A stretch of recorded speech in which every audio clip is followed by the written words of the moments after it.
काय सांगू संतांचे उपकार, मज निरंतर जागविती. म्हणजे माझ्या आत्मस्वरूपाच्या ठिकाणी मला सातत्याने काय करतात तर जाग ठेवतात. आपला आत्मस्वरूप हाच आपला परमात्मा आहे असे सांगणारे फक्त संत आहेत. आणि त्या संतांचे उपकार आपण कसं काय फेडणार बरं. म्हणून तुकोबाराया सांगतात, काय सांगू संतांचे उपकार, मज निरंतर जागविती. म्हणजे माझ्या स्वरूपाच्या ठिकाणी मला ते सातत्याने जागृत ठेवतात. देवा आपल्याला जागृत ठेवलंय स्वरूपाच्या ठिकाणी. स्वरूप साक्षात्कार हे सगळ्यात महत्त्वाचं आहे. तुम्ही कुठल्या देवाची पूजा करता, काय करता, हे सगळं कार्य एका ठिकाणी जातं आणि ते म्हणजे आपलं आत्मस्वरूप. सगळं आपल्या आत्मतत्वाकडे येतो. आणि आपला तिकडे अजिबात लक्ष नसेल तर केलेले सर्व कर्म निरर्थकम. आपण आत्तापर्यंत जी काय भक्ती केली ती सगळी फुकट जाणार आहे. पण तुकोबाराया सांगतात की नाही, काय सांगू संतांचे उपकार, संतांनी काय उपकार केला आपल्यावर. मज निरंतर जागविती. मला त्या स्वरूपाच्या ठिकाणी, त्या नामाच्या ठिकाणी, त्या महावाक्याच्या बोधाच्या ठिकाणी मला सातत्याने जाग ठेवतात. आसनी शयनी भोजनी विसर नाही माझ्या नामी, तया नाम आत्मज्ञानी बोलीजे पार्था. अरे पार्था, त्याला आत्मज्ञानी म्हणतात. झोपताना, उठताना, खाताना, पिताना अखंड ते नामस्मरण आपल्या चित्तामध्ये असलं पाहिजे. चित्तामध्ये ते नाम आपल्या असलं पाहिजे. सर्व संतांनी हेच केलं. आपला उद्योगधंदा सांभाळून जे काय आपलं आहे, जे काय वाट्याला आलं कामधंदा, तो कामधंदा करता करता भगवंताच्या नामस्मरणामध्ये तल्लीन झाले आणि त्यांची कामं भगवंतानी केली. बघा चोखोबारायाला काय केलं तर चोखोबाराया त्यावेळेला काय करायचं, मेलेली ढोरं वाहून न्यायचं आणि भगवंत मदत करायला याचा विचार करा. म्हणजे किती त्यांची भक्ती अफाट असेल हो. आणि आपल्याला जराही नामस्मरण जमत नाही तर कसं होईल सांगा मला तुम्ही. म्हणून प्रत्येकाने सकाळी ध्यान केलं तर करा, ध्यान कंपल्सरी कराच, पण सातत्याने त्या स्वरूपाच्या ठिकाणी जागे राहो. आपलं चालू आहे की नाही बघा आतमध्ये. कारण नुसतं आपल्याला एका जागेवर बसून नामस्मरण चालू करून अखंड तेच चिंतन राहिलं पाहिजे. जरा जरी संसाराचं चिंतन, जरा जरी आपल्याकडे प्रपंचाचं चिंतन आलं तर प्रपंचाचं चिंतनामध्ये आपण जे काय आयुष्य घालवलेलं आहे, जे काय कोणी 50, कोणी 60, कोणी 70, जे काय आयुष्य घालवलेलं आहे आपण, त्याचं पारडं जास्त आहे. मग ते पारडं आपल्याला परत संसारामध्ये वाहून नेतो, संसाराकडे लावतो आपल्याला आणि परमार्थ आपला शून्य करून टाकतो. तर तसं करू नका.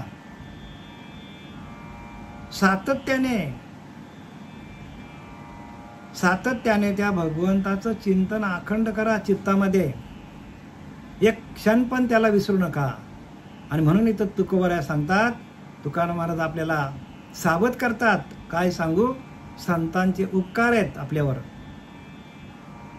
मज निरंतर जागविती. मला ते त्या स्वरूपाच्या, त्या नामाच्या, त्या बोधाच्या ठिकाणी मला जागृत ठेवतात, जाग ठेवतात. झोपलेला असलं तरी पण नाम चालतो. जागृती, स्वप्न, सुसुप्ती तिन्ही अवस्थेमध्ये नाम चालतो. आपल्याला वाटलं आपण झोपलं का आपण, नाही, आपलं नाम चालू आहे. स्वप्न पडला तरी नाम चालू आहे आणि जागृतीमध्ये पण चालू आहे. पण आपण जागृतीमध्ये आपला वेळ उगाचच प्रपंचाच्या बाता मारण्यामध्ये आपण घालवतो आणि आपण त्या स्वरूपाच्या ठिकाणी काय करतो, विसरतो स्वरूपाला. विसरले तया थोर झाले हानी. काय सांगतात, त्या स्वरूपाला आपण विसरले म्हणून आपली हानी होणार आहे. विसरले तया थोर झाले हानी. आणि पचविल्या खाणी लक्ष 84च्या तिथं सांगतात, हे पचविल्या खाणी 84 लक्ष योनीला कधी जावं लागेल आपल्याला, तर आपल्या स्वरूपाला विसरलो तर. विसरले तया थोर झाले हानी आणि पचविल्या खाणी लक्ष 84च्या. मग स्वरूपाला विसरू नका. मग आपल्याला स्वरूपाला विसरायला लावणारे आपले गुण आहेत आणि या गुणांप्रमाणे आपल्याला जन्माला यावं लागतो. आणि ते गुणच काय करतात, आपल्याला प्रत्येक माणसाला गुणच त्रास देतात. गुणच माणसाचे प्रबल आहेत आणि त्या प्रबल झालेल्या गुणातून आपल्याला पुढचा प्रवास चालू होतो आपला. आणि तो प्रवास, पुढचा प्रवास चालू होण्याच्या आतमध्ये आपण जर निर्गुण झालो, निराकार झालो आपण, तर आपला पुढचा प्रवास थांबणार आहे. मग थांबवणं कोणाच्या हातात आहे? आपल्या हातात आहे. आपल्याकडं कुठलाच गुण नसेल तेव्हा आपणच निर्गुण आहोत.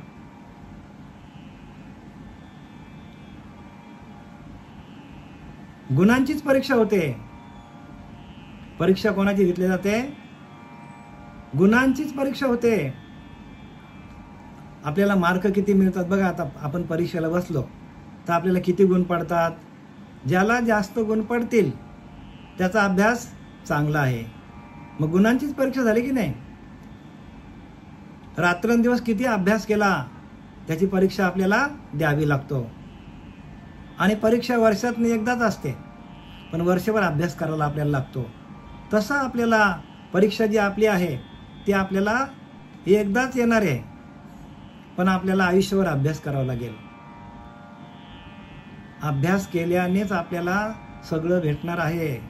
जर आपण अभ्यासच केला नाही तर आपल्याला, आणि आपल्या हजेरी पण लागले पाहिजे बरं का. इकडं आपल्या या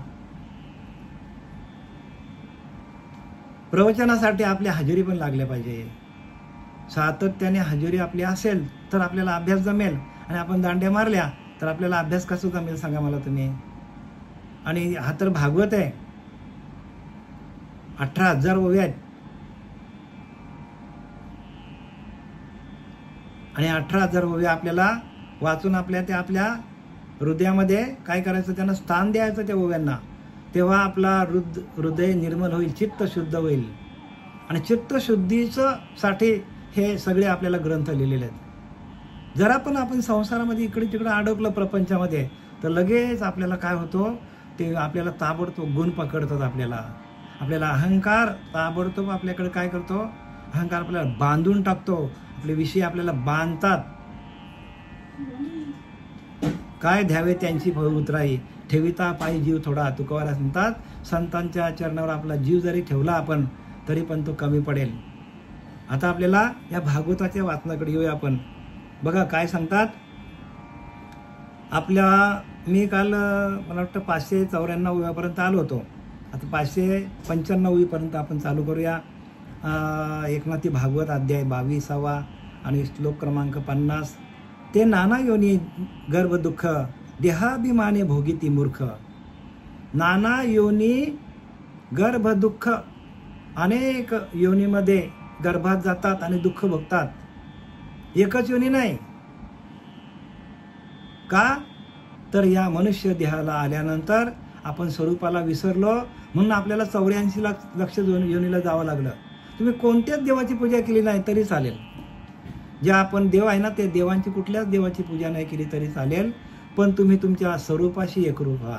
कारण देवांची पूजा करण्याचं एकमेव साध्य काय आहे?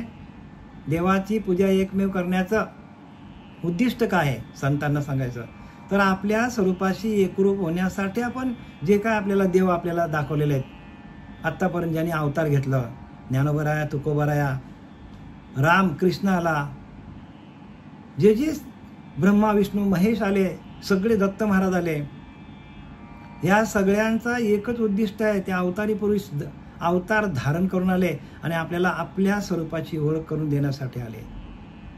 आणि त्यांनी जे काय आपल्याला हे लिहिलंय ग्रंथ, त्या ग्रंथामध्ये आपल्या स्वरूपाची ओळख त्यांनीच आपल्याला दिलेली आहे. ज्या देवांची आपण पूजा करतो ना, ज्या रामाची आपण पूजा करतो ना, त्या रामानेच सांगितलंय.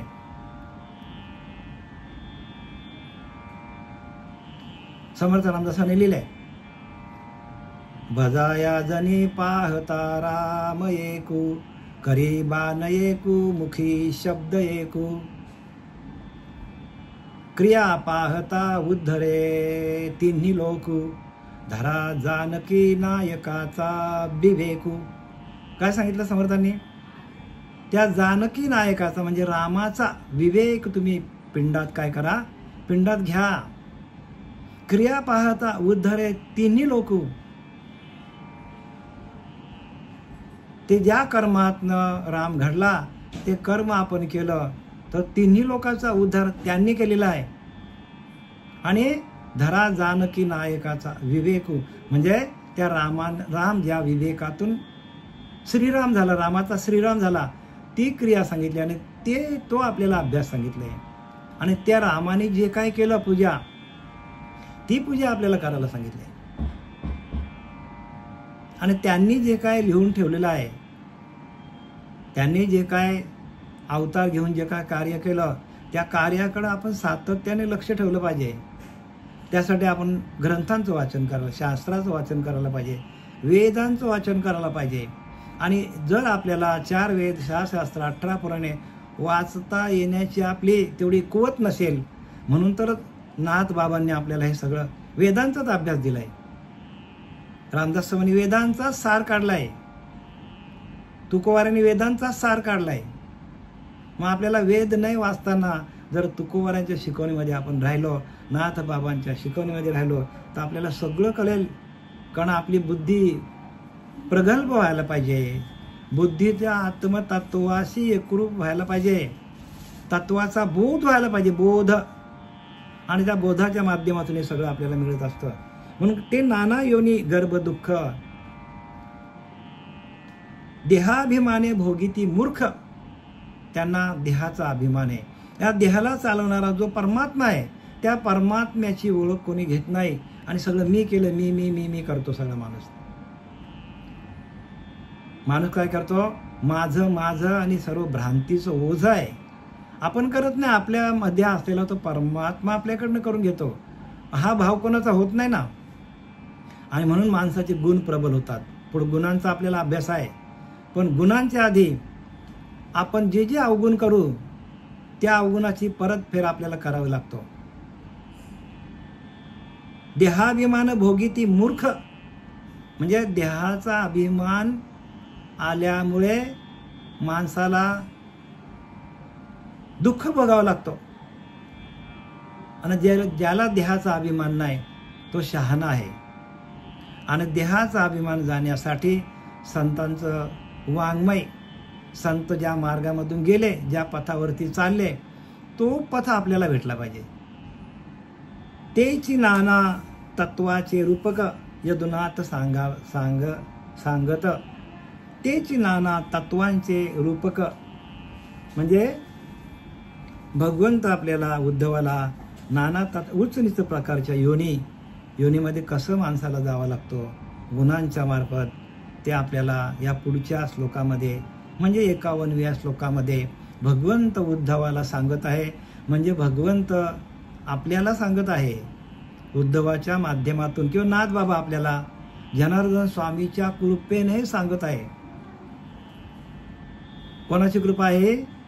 जनार्दन स्वामीची कृपा, श्री गुरूंची कृपा झाली तरच आपल्याला हे ज्ञान कळेल. मग श्री गुरूंची कृपा ज्याच्यावर होतो तोच भाग्यवंत. आणि म्हणून तिथं लिहिले भाग्यवंता घरी भजन कीर्तन, तो भाग्यवंत आहे. ज्याच्यावर श्री गुरूंची कृपा होते तो भाग्यवंत.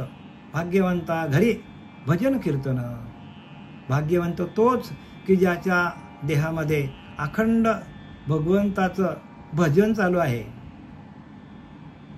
त्याची वाट पाहे रघुनंदन. आणि आपल्याला संत कसे करतात, तर भगवंतापर्यंत भगवंताशी एकरूप करण्याचं कार्य सातत्याने संत करत असतात. आणि मग ज्याच्या हृदयामध्ये अखंड भजन चालतं, ज्याचं रोम रोम भजन करतं, अशा भक्ताची भगवंत वाट बघतात. आणि ही सगळी जी किमया आहे, ती किमया कोणाची आहे, तर आपल्या श्री गुरूंची आहे. कारण श्री गुरु नायके पूर्ण कृपा केली, निज वस्तू दाविली माझी मज. काय सांगतात? श्री गुरु नायके पूर्ण कृपा केली. 100% श्री गुरु आपल्याला काय करतो, कृपा करतो. आणि कृपा कशाला म्हणतात? निज वस्तू दाविली माझी मज, म्हणजे माझ्याकडे जी वस्तू आहे, माझ्याकडे जो आत्मतत्व आहे, माझ्याकडे जो परमात्मा आहे, तोच मला दाखवला. निज वस्तू दाविली माझी मज, माझीच वस्तू होती मला दाखवली. कुठे लांब नेलं का मला सांगा संतांनी? संत लांब नेत नाही हो. संत संतांकडे सगळं ज्ञान आहे, पण संतांना शरण गेलो तरच होईल ना. संतांना शरण गेलो आणि एक चित्ताने आपण जर संतांची सेवा केली तर हे ज्ञान तुम्हाला सहज प्राप्त होईल. पण आपला संतांवर विश्वास पाहिजे, संतांच्या निरूपणावर विश्वास पाहिजे. विश्वासता निरूपणी मोक्ष लागे तक्षणी, त्याच वेळेला मोक्ष आहे. ह्या बाबांच्या कृपेने पांडुरंग दिवेकर, सच्चिदानंद सद्गुरू पांडुरंग दिवेकर बाबाच्या, श्रीपाद बाबांच्या, सच्चिदानंद श्रीपाद बाबा, रामदास बाबा ह्यांच्या कृपा आशीर्वादाने जे काय तुमच्यापर्यंत ज्ञान पोहोचवण्याचं कार्य करतो आम्ही, त्या उपदेशावर विश्वास असला पाहिजे. विश्वासता निरूपणी मोक्ष लागे तक्षणी, त्याच वेळेला मोक्ष. तुम्हाला मोक्ष काय असा विकत मिळतो का? तुमचा ह्या सांगण्यावर, शब्दांवर, संतांच्या शब्दांवर विश्वास असेल तरच आपल्याला मोक्ष आहे. मोक्ष लागे तक्षणी, ताबडतोब, काहीच वेळ लागत नाही. पण संतांच्या प्रत्येक वाक्यावर आपला विश्वास असला पाहिजे. विश्वासता निरूपणी मोक्ष लागे तक्षणी, त्याच वेळेला, लगेच, लांब जायची गरज नाही. आता आपण या उवीकडे वळूया. कर्माच्या प्रभावाने भ्रांत झालेल्या आत्मा, श्लोक क्रमांक 51 आहे. कर्माच्या प्रभावाने भ्रांत झालेला आत्मा सत्वगुणावरील आसक्तीमुळे ऋषीच्या व देवांच्या योनीत जातो. आता इथं त्याने इन शॉर्टमध्ये सांगितला, कर्माच्या प्रभावाने भ्रांत झालेला आत्मा सत्वगुणावरील आसक्तीमुळे, म्हणजे सत्वगुणाची आसक्ती ज्याला आहे तो कुठल्या कुळात जातो? तर ऋषींच्या किंवा देवांच्या योनीत जातो. म्हणजे काय करायला पाहिजे? आपण सत्वगुण वाढला पाहिजे. म्हणून समर्थ रामदासांनी एकदम इझी, म्हणजे एकदम सोप्या भाषेत सांगितलंय. सत्वगुणे भगवत भक्ती, रजोगुणे पुनरावृत्ती आणि तमोगुणे अधोगती पावती मानव. अजून सोप्या भाषेत सांगतात समर्थ. बघा काय सांगतात? मुळी देह त्रिगुणाचा, प्रत्येकाचा देह 3 गुणांनी युक्त आहे. कुठे पण जा तुम्ही, आपल्या मुंबईला जा, महाराष्ट्रात जा, महाराष्ट्राच्या बाहेर जा, अगदी तुम्ही अमेरिकेला जा, रशियाला जा, कुठल्याही देशात जा, कुठल्याही देशातल्या माणसाकडे 3च गुण असतात. म्हणून सर्व देहाची पारख करून कुठलाही देह जरी धरला आपण तरी प्रत्येक देहा 3 गुणांनीच युक्त आहे. मुळी देह त्रिगुणाचा, मूळचाच प्रत्येकाचा देह 3 गुणांनी युक्त आहे असं समर्थ रामदास सांगतात. रज सत्व तमाचा, म्हणजे रजोगुण त्याच्याकडे, सत्वगुण आहे, तमोगुण आहे. त्यामध्ये सत्वाचा उत्तम गुण, सत्वाचा गुण सगळ्यात उत्तम. आणि जो सत्वगुण येण्यासाठी आपल्याला प्रयत्न करायचे. सत्वगुण आपल्याकडे वाढला तर पुढे त्याने सांगितले सत्वगुणातून काय आहे? ऋषींच्या कुळामध्ये जन्माला जातो, संत होतो माणूस,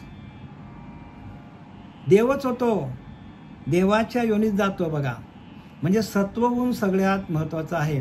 आणि हा सत्वगुण वाढण्यासाठी, सत्वगुणाची वृद्धिगत होण्यासाठी, सत्वगुणातून सत्वशीलता येण्यासाठी, सत्वगुणातून अष्टसात्विक भाव होण्यासाठी प्रत्येकाने प्रयत्न करायला पाहिजे. आता अष्टसात्विक भाव म्हणजे काय तुम्हाला सांगतो थोडक्यात. एकाने मला प्रश्न विचारला, अष्टसात्विक भाव म्हणजे काय? अष्टसात्विक भाव म्हणजे काहीच नाही बरं का. अष्टसात्विक भाव म्हणजे ज्या वेळेला आपण ध्यानाला बसतो त्यावेळेला आपल्या डोळ्यातून अश्रुपात होणे, अंगाला बारीक बारीक असा घाम येणं, मोठमोठ्याने ओरडणं, मोठमोठ्याने रडणं, उड्या मारणं,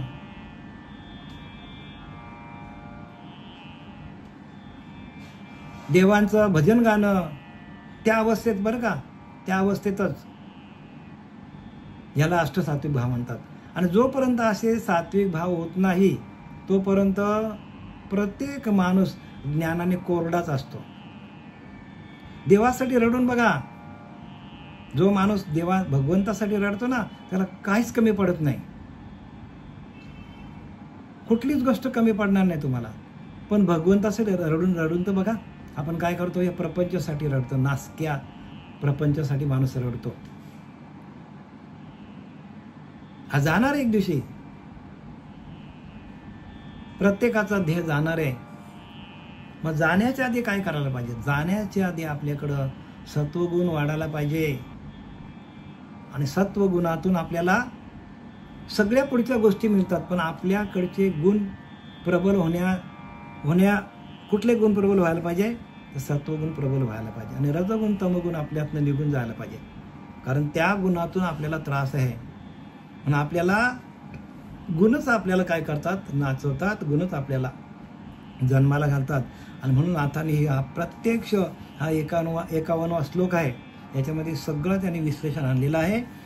कर्माच्या प्रभावाने भ्रांत झालेला आत्मा सत्वगुणावरील आसक्तीमुळे ऋषीच्या व देवांच्या योनीत जातो. सत्वगुणातून काय होतो? ऋषीच्या आणि देवाच्या योनीत जातो. रजोगुणामुळे तो असुर व मनुष्य कोटीत जातो.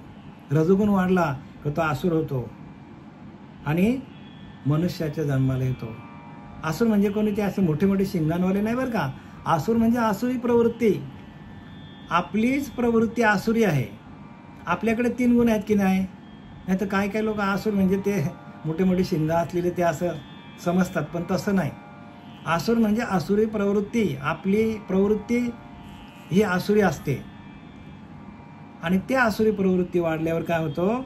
तर मनुष्य राक्षस योनीमध्ये जातो आणि काय करतो? रजोगुणामुळे तो आसुर व मनुष्य कोटीत जातो. आसुर बनतो, राक्षस बनतो आणि मनुष्य कोटीत जातो. आणि तमोगुणामुळे काय होतो? भूत होतो, प्रेत होतात, पक्षांच्या जन्मात जातो. म्हणून सत्वगुणे भगवत भक्ती, रजोगुणे पुनरावृत्ती. रजोगुणातून माणसाला परत परत जन्माला यावं लागतं. पण तो कुठल्या जन्माला येईल सांगता येत नाही. आसुर होईल किंवा मनुष्याच्या जन्माला येईल तो. आणि तमोगुणे अधोगती, म्हणजे तमोगुण जर आपल्याकडे वाढलं, मग अंतकाली आपल्याला कुठले गुण वाढले पाहिजे, आपल्याकडे कुठले गुण आहेत, हे ज्यांनी त्यांनी परीक्षा करावी, शहावलोकन करावं. अख्या आपल्याला त्रास देणारे गुण कुठले वाढले पाहिजे आणि कुठले कमी व्हायला पाहिजे, त्यासाठी आपण किती सहनशील असायला पाहिजे, आपण किती भजन करायला पाहिजे, आपण किती वेळ भजनाला द्यायला पाहिजे. आत्मचिंतन सातत्याने आपलं सुरू आहे की नाही याच्यावर आपण सातत्याने लक्ष ठेवलं पाहिजे. एखाद्या दिवशी आपण बोलतो तरी आपला अंतःकरण आतमध्ये भजनाशी एकरूप व्हायला पाहिजे. बोलताना पण चालताना पण भजन आपलं व्हायला पाहिजे. तरच आपल्याकडं सत्वशीलता वाढेल. जीवनामध्ये प्रत्येक वेळेला आपण चालताना बोलताना जे आपण कर्म करतो ते कर्मच काय करतात? आपल्याला अधोगतीकडे घेऊन जातात. आणि म्हणून कर्म करता करता भगवंताचं नामस्मरण फार महत्वाचं आहे. एक क्षण जरी त्याला विसरलो आपण तर लगेच आपल्या अंतःकरणामध्ये विषय प्रवेश करतात. लगेच आपल्या अंतःकरणामध्ये तो अहंकार निर्माण होतो आणि तो गुणांना प्रबल करतो अहंकार.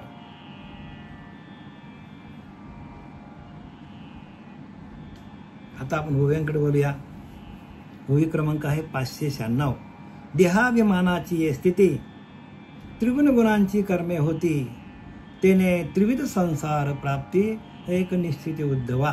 आता उद्धवाला काय सांगितलंय की बघ उद्धवा, देहाभिमानामुळे 3 गुणांची त्रिविध कर्मे होतात. देहाचा अभिमान आहे म्हणून हे गुण आपल्याकडे आहेत. देहाचा अभिमान गेला की गुण आपल्याला सोडून जातात. मग कधी कधी वाटतं पण असा आपल्याकडे जास्त सत्वशीलता आली, आपलं जास्त भजन झाला की आपल्याला प्रपंचामध्ये रस वाटत नाही का? आपल्याकडे गुण राहत नाही ना हो. आपल्याला गुणच काय करतात? तर गुणच आपल्याला इकडे तिकडे धावायला लावतात. आणि आपल्याकडे कुठलाच गुण नसेल तर आपल्याकडे आनंद तयार होतो, आपलं भजन आपोआप चालतो, आपल्याला शांती जागच्या जागेवरच मिळते, सुख वाटतं, आपल्याला समाधान असतो आपल्याकडे. आणि ह्या गोष्टी विरळ्या आहेत हो. एखादा विरळाच पुरुष तयार होता असा, पण त्या विरळा पुरुषामध्ये आपण असलं पाहिजे, आपला नंबर असला पाहिजे. तुम्ही सर्व जे काय आता ऐकता ते प्रवचन सेवा, हे तुमचा नंबर त्याच्यामध्ये असला पाहिजे. या 140 करोडच्या महाराष्ट्राच्या लोकसंख्येमध्ये, या आपल्या भारताच्या लोकसंख्येमध्ये तुमचा नंबर असला पाहिजे की आपल्याकडे सुख समाधान असलं पाहिजे. आपण तिथे आपला नंबर लावला पाहिजे. आपली हजेरी तिथे असली पाहिजे. आपल्या स्वरूपाच्या ठिकाणी आपण सातत्याने जागा असायला पाहिजे. आपण झोपलो की गेलो, आपण अजिबात झोपा काढू नका. सातत्याने त्या चिंतनामध्ये राहा. एक क्षण पण रिकामा अर्ध घडी राहू नको.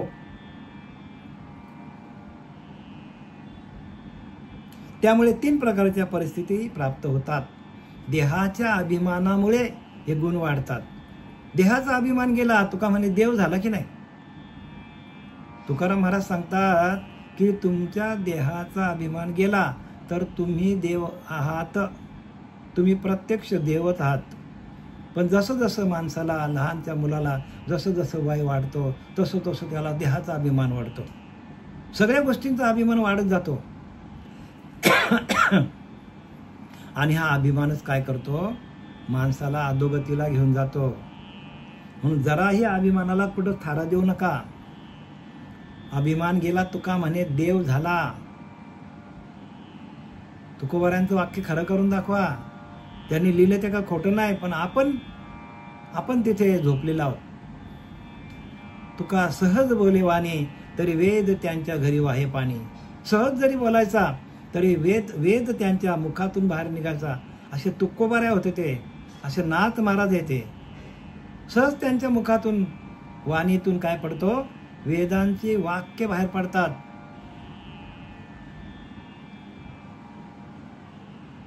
आणि आपल्याला त्या वेदांची वाक्य, वेद वाचण्यापेक्षा तुकोबारांच्या प्रत्येक शब्दाचा वेड आपल्याला लागला पाहिजे. सकाळी उठल्यापासून झोपेत पण आपल्याला प्रत्येक तुकोबारांचं काय करायला पाहिजे, गाथेतला अभंग आपण आठवता आपण झोपायला पाहिजे. सकाळी उठल्यावर एखादा अभंग घ्यायचा, त्याच्यावर आपलं चिंतन करायचं. ज्ञानेश्वरीची ओवी घ्या, चिंतन करा. नाथ भागवताची ओवी घ्या, चिंतन करा. दासबोधातलं एखादी ओवी घ्या, चिंतन करा. चिंतनातून चित्तामध्ये ते चैतन्य निर्माण. कारण ती वाणी कोणाची आहे, ते लिखाण कोणाचं आहे, तर संतांचं आहे. आणि त्या संतांच्या वाणीशी आपण एकरूप झालो तर आपल्याला सुख समाधान शांती आपल्याला शोधत येईल. तुम्हाला सुख शोधत येईल. पण त्यांच्या वाणीवर आपण, त्यांच्या निरूपणावर आपण विश्वास ठेवायला पाहिजे.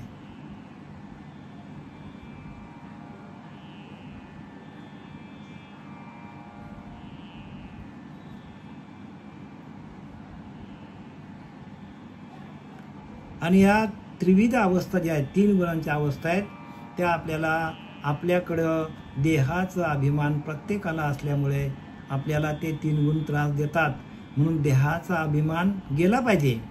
आणि तो कसा जातो तर तुम्हाला सांगतो.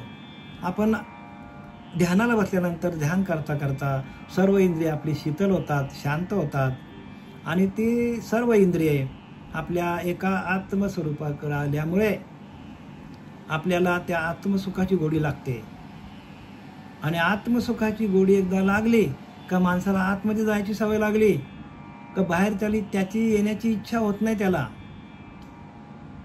त्याला असं वाटत नाही का आपण बाहेर फिरायला जावं. का, आत्मसुख आतमध्ये, सुख आतमध्ये.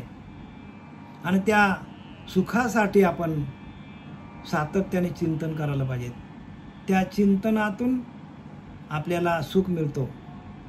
आत्मसुख आत्मलाभासारखे गोमटे काहीच न देखे, भोगविषय हरके जन. 12व्या अध्यायामध्ये ज्ञानवरा सांगतात, आत्मसुखासारखे गोमटे काहीच न देखे. आत्मलाभासारखे गोमटे काहीच न देखे, भोगविषय हरके जन. त्या आत्मसुखासारखी दुसरी वस्तू जगात नाहीये. भोग काय ते क्षणिक आहेत. प्रपंचातले भोग काय क्षणिक आहेत. जे आपल्याकडे विषय, आपल्याला काम विषय, क्रोध आहे, लोभ आहे, हे सगळे क्षणिक आहेत. प्रत्येक क्षणाक्षणाला माणसाचं मन बदलतो.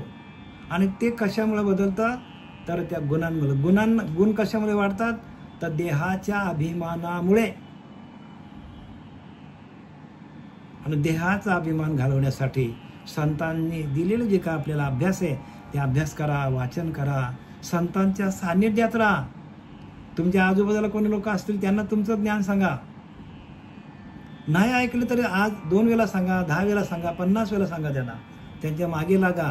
कारण आपल्याला आपल्या आजूबाजूचा, आपल्या नात्यातला, आपल्या घरातला एखादा माणूस घडला तर त्याचं पुण्य आपल्याला लाभणार. एक माणूस ह्या पंथामध्ये आला तर आपल्याला त्याचं काय मिळणार आहे? पुण्य मिळणार. आपल्याला अमाप पुण्य मिळणार आहे. बाकी जगामध्ये जे काय चाललं ते काय खरं नाही, कारण तिकडे बंधनं नाही. आणि तुकोबारात बंधनापासून उकळलेल्या गाठी देता आली मिठी सावकाश. बंधन जायला पाहिजे. सगळे बंधन आहेत. हे गुणांचं बंधन आहे, हे त्या विषयांचं बंधन आहे, अहंकाराचं, सगळं बंधनच आहे. सगळे ते बंधनं कोण काढणार? आणि बाकीच्या पंथामध्ये सगळे बंधनं ठेवून तुम्ही परमार्थ करा तर कसं होईल ते मला सांगा.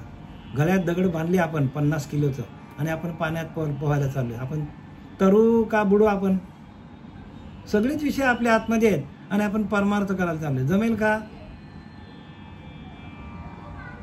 असं आहे सगळं. न करिता कृष्णार्पण सात्विक कर्म कीजे आपण, तेने शोभे सत्वगुण उत्तम देह जान उपजवी. न करिता कृष्णार्पण, जे कर्म आपण केलं ते भगवंताला कृष्णार्पण करता यायला पाहिजे. ते आपण आपल्याकडेच ठेवलं. सात्विक कर्म कीजे आपण, सात्विक कर्म कीजे आपण सात्विक कर्म केले, तेने क्षमे सत्वगुण उत्तम देह जान उपजवी. सात्विक कर्म केले पण जर ते सकाम केले, काय लिहिलंय? सात्विक कर्म केले पण आपण कामनेतून केले व कृष्णार्पण केले. जरी एखादं कर्म आपण कामनेतून केला पण तरी पण तो आपण कृष्णार्पण, देवाला अर्पण केला, तर पुढे काय सांगतात? कृष्णार्पण केले नाही तर सत्वगुण कार्यशील होतो. म्हणजे एखादा कार्य आपण केला आणि जर तो भगवंताला अर्पण केला तर तो सत्वशील होतो. म्हणजे काय? तर तो सत्वगुणातून केला असं होतो. आणि जर तो आपल्याकडे ठेवला तर मग तो रजगुणातून होतो किंवा तमगुणातून होतो, असा त्याचा अर्थ होतो. म्हणून प्रत्येक कार्य आपण भगवंताला अर्पण, प्रत्येक जे आपण करतो ते सर्व आपल्याला भगवंताला अर्पण करता यायला पाहिजे. ज्ञानोबा सांगतात की उचित कर्मे आघवी तू आचरुणी मज अर्पावी. चांगल्या प्रकारची कर्म कर पण ती मला अर्पण कर. पण कशी अर्पण कर? चित्त वृत्ती विनासावी आत्मस्वरूपी. आणि तुझं चित्त आहे ना त्या आत्मस्वरूपाशी एकरूप कर. जे कार्य करशील ते कर आणि सगळं मला अर्पण कर. अर्पण कसं करायचं? चित्तवृत्ती विनासावी आत्मस्वरूपी. आणि आपण आपल्या आत्मतत्वाशी, त्या आत्मदेवाशी, त्या महावाक्याशी आपण एकरूप व्हायला पाहिजे. तरच ते कर्म, तरच आपलं भजन होईल. आणि आपलं भजन होत नाही याला कारण काय? तर प्रत्येक केलेल्या कर्माचा आपण काय करतो? क्रेडिट आपण घेतो. क्रेडिट प्रत्येक कर्माचा आपण काय करतो? अभिमान धरतो.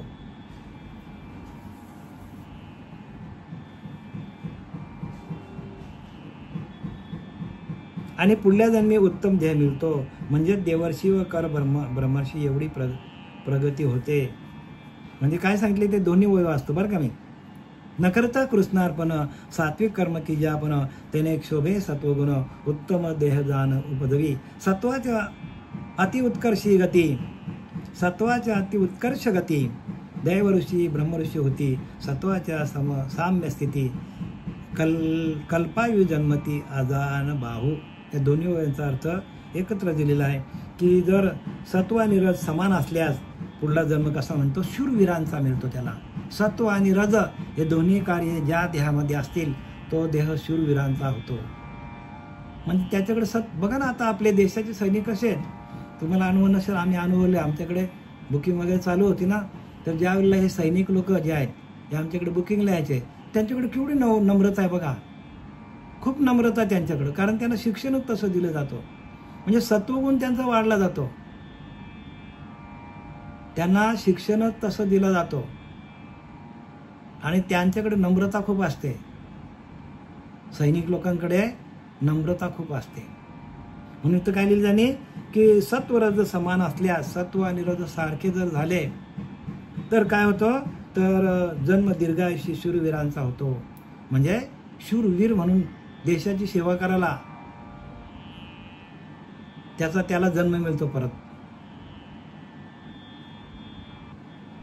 सत्वाच्या अति उत्कर्ष गती देवऋषी ब्रह्मऋषी होते आणि सत्वाचा जर वृद्धिगत होत गेला सत्वगुण तर देवर्षी होतो, कोणी ब्राह्मण होतो, ब्रह्मऋषी होतो. सत्वाच्या समसाम्य स्थिती कल्पायुजमती आजान भाऊ आणि सत्वरज जर सम झाले तर त्याला आजान भाऊ म्हणजे क्षत्रिय म्हणून तो जन्माला येतो मनुष्य. सत्वगुणी क्रियायुक्त स्वर्गीय देव होती स्वर्गस्थ. सत्वगुणी कर्म करणारे लोक स्वर्गात देव होतात. म्हणजे सत्वगुण वाढला की ते स्वर्गात जातात आणि काय होतो, तर त्यांना देवाचा जन्म प्राप्त होतो. देव होतात देव आणि स्वर्गीय देहाती स्वर्गस्थ भोग क्षय अद्यपात या योनी जनित सत्वगुणे. पुन्हा मनुष्य देह मिळतो त्यांना. पुण्य संपले की परत मनुष्य देह मिळतो. म्हणजे माऊलीने लिहिली की नाही, तया पुण्याची पावटी सरे इंद्रपणाची उटी उतरे आणि सवेची येती माघारी मृत्यूलोकी. तया पुण्याची पावटी सरे. आपण एखादा माणूस जर स्वर्गात गेला देव झाला पण काही जर पुण्य आहे तोपर्यंत तो तिथे थांबतो, पण पुण्य संपला की परत मृत्यूलोकामध्ये यावं लागतो. माऊलीने एकदम परखड भाषेत सांगितले, जैसे वैशा भोगे कवडावेचे मग दारीनं चेपू सके यायचे तैसे लाजीरवाने दीक्षितांचे काय म्हणून सांगतात. म्हणजे एकदा का माणसाचं पुण्य संपलं स्वर्गात तर परत त्याला खाली यावं लागतो. आश्रयोनी राजसदन करिता राजस कर्माचरण त्याने क्षोभला रजोगुण योनी कोण उपजवी. रजोगुणी लोकांच्या संगतीने रजोगुणी कर्म केल्यास कोणता जन्म प्राप्त होते ते ऐक. कुठल्या योनीला माणूस जातो रजोगुणी कर्म केल्यानंतर ते आता भगवंत उद्धवाला सांगतो. आता ओवी क्रमांक 601 मी वाचत आहे बरं का. राजस कर्म ब्रह्म्य अर्पिसी. राजस कर्म ब्रह्म्य अर्पिती. ते दैत्य ही भगवत भक्त होती. एखाद्या माणसाकडे राजस म्हणजे रजगुण वाढला. राजस कर्म ब्रह्म्य अर्पिती. ते दैत्य कुळी भगवत भक्ती होती आणि ते जरी दैत्य जरी झाले तरी जर त्यांनी भगवंताचं भजन केलं तर ते भगवत प्राप्ती त्यांना भगवंताची प्राप्ती होते. राजस कर्म ब्रह्म्य अर्पिती. ते दैत्य ही भगवत भक्त होती. ते रज उत्कर्ष भोग वांछिती. ते असुर होती महायोद्धे. आपले रजोगुणी कर्म जे ब्राह्मण करतात व ते दैत्य जरी असले तरी भगवंताचे भक्त होतात. जरी ते दैत्य असले, जरी ते राक्षस. बघा ना आता किती राक्षस आपल्याकडे आले. राक्षस योनीमध्ये का कितीतरी लोक आपल्याला. आता आपला भक्त प्रल्हादाचा वडील राक्षस कुलामध्येच होता, पण शेवटीला त्याने एवढी भक्ती केली की देवांना हादरून टाकले बघा. आणि त्याच्याच पोटी गायला प्रल्हाद जन्माला आला. आपल्याला इतिहास माहिती आहे. आणि रजोगुणी कर्म करताना उपभोगांची इच्छा जे करतात ते महायोद्धे असुर होतात. आणि पुढे काय सांगितलं, रजोगुणी कर्म करताना उपभोगांची इच्छा करतात. एखाद्या माणसाकडं गुण आहे, रजोगुण आहे आणि तो भोगाची इच्छा केली पण ते महायोद्धे असुर होतात आणि महायोद्धे होतात. आता मी तुम्हाला उदाहरण दिला की बघा त्या भक्त प्रल्हादाचा वडील कसा होता बघा. किती तपश्चर्या केली, कितीतरी वर्ष तपश्चर्या केली आणि भगवंताला प्राप्त केले त्याने. असुर होता पण भगवंताला प्राप्त केलं. आणि नंतर त्याला काय झाला, अभिमान झाला की देवाचं नाव घेऊ नका, माझंच नाव घ्या. आणि सगळ्या लोकांना काय केलं, बंदिस्त केलं त्याने. आणि प्रत्येकाच्या घरामध्ये आपले फोटो पूजेला दिले त्याने. म्हणजे किती देवांकडनं ज्ञान घेतलं आणि देवांनाच काय केलं त्याने, देवांवरतीच राज्य करायला सुरुवात केली. म्हणजे ज्याच्या सत्तेवर आपण जगतो, त्या भगवंताच्या सत्तेला माणूस विसरतो.